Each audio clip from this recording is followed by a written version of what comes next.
are underway. The liberal idea has become obsolete, he told the Financial Times. It has come into conflict with the interests of the overwhelming majority of the population. Jamie Rubin is here. He's a former Assistant Secretary of State for the United States. He joins us live now. Jamie, thank you so much for being with us. So is populism having its moment to shine? Is Vladimir Putin right on that front? Well, I think objectively it is certainly true that populist leaders or autocrats in places like Brazil, like Hungary, to some extent the Polish government is. These places are not pursuing the ultimate liberal ideal of the rule of law and democratic values. Philippines is another example of that, and certainly China would like the world to believe that its model of essentially authoritarian capitalism is the model of the future. And we hear that a lot. It's certainly popular to say that. I don't believe it's really true in the end. It's having its moment. I think there'll be a backlash against authoritarian populism when people realize the damage that it can do.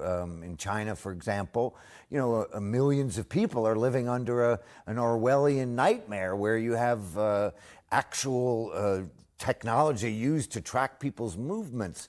Now, that may be growth in China, but these are the downsides. And I think in other parts of the world, as we focus on these downsides, there'll be a backlash. But for now, he certainly got it right. But there is already a backlash when it comes to, for example, populism in the United States. On the one hand, you have the election of Donald Trump. But on the other hand, you have the fact that the Democratic Party, as we saw yesterday in the debate, is moving further and further to the left. I mean, people are talking about the word socialism. And then you have the fact that in 2020, the Democrats have put up more women and minorities than ever before. On the one hand, you have Brexit happening in the UK, but on the other hand, the UK did actually elect its first Muslim mayor of London. So on the one hand, yes, you have, it's sort of, the pendulum is swinging in both ways. You have populism on the one hand, but at the same time, backlash, as you mentioned, on the other hand. And it makes for a very confusing melting pot for all of us.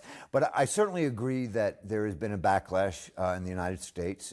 Last November, we had a real poll, a real actual vote, and the Democrats slaughtered the Republicans in the Congress. It took a while for people to appreciate it because the voting came in over several weeks, but the Democrats won more seats in Congress than they'd won since Watergate. So it was a big backlash. Two Muslim female congresswomen exactly. elected. So that's encouraging, but I think we have to acknowledge that whether it's Saudi Arabia, China, the Philippines, Poland, Hungary, Russia, there are authoritarian leaders who are feeling their oats, and they are feeling that the President of the United States is endorsing somehow their approach when it comes to things like free media and the free press, and that's discouraging to us Americans. The United States really should be the country that speaks up for freedom of the press, freedom of assembly, the basic Bill of Rights, the basic democratic values that we've helped bring to Europe, to Eastern Europe,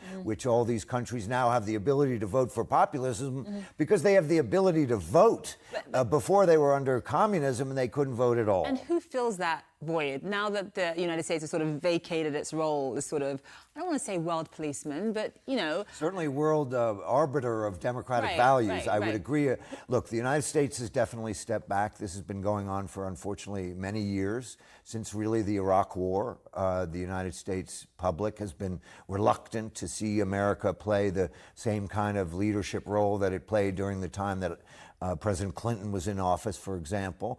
And Donald Trump has made clear that he's focused on economics, not solving political conflicts or solving military conflicts. He wants to get out of Syria. He wants to get out of Iraq. He wants to avoid these problems. But as we've seen, and he'll see as well, these problems come home to America whether we like it or not. So in Iran, we have a situation now where there's a potential conflict between Iran and the United States. In other parts of the Middle East, whether we like it or not, there are terrorist groups who would like to bring damage to the West. And so the United States can't stick its head in the sand as much as some might like it to. So just bringing it back to Vladimir Putin, how does Vladimir Putin benefit from the cracks in liberalism we're seeing? Well, I think he benefits by the minimal criticism he's getting from the major powers in the world. When the United States is strong and powerful and pushing democratic values in the world with the wind at its back, say in the late 90s when peace and prosperity reigned, the Russians are feeling on the defensive. Mm-hmm. They have to deal with an America that's ascendant, that is criticizing breakdowns in human rights, criticizing, if it's interfering in Venezuela or Syria. But when the president is not doing that, when the United States is happy to let Russia enter the Middle East or interfere in Venezuela, then they are feeling their oats. And that's the problem. We need a counteraction from the United States president.